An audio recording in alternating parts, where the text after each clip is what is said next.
কৃষ্ণ হরে হরে হরে রাম রাম রাম হরে হরে কৃষ্ণ কৃষ্ণ হরে হরে হরে কৃষ্ণ কৃষ্ণ কৃষ্ণ কৃষ্ণ হরে হরে হরে রাম। অসংখ্য অসংখ্য কৃতজ্ঞতা জ্ঞাপন করছি এবং আমাদের এই এলাকার যিনি আমাদের কাউন্সিলর এবং আমার অভিভাবক, উনি এই জিনিসটার যে একটা পরিচালনা করেছেন তার জন্য আমি ওনাকে অসংখ্য অসংখ্য ধন্যবাদ।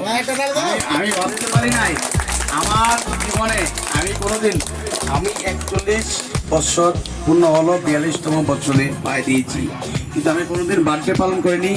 আজকে তারা আমার জন্মদিন উপলক্ষে এই সুন্দর মহতি অনুষ্ঠান রেখেছে, কৃষ্ণ নামের জ্ঞাপন করে রেখেছে। আমি তার জন্য সবাইকে এই এলাকার অত্র যারা আছে সবাইকে আমি ধন্যবাদ জ্ঞাপন করছি। ধন্যবাদ, নমস্কার, এবং আমার পক্ষ থেকে সবাইকে শুভেচ্ছা এবং অভিনন্দন জ্ঞাপন করছি।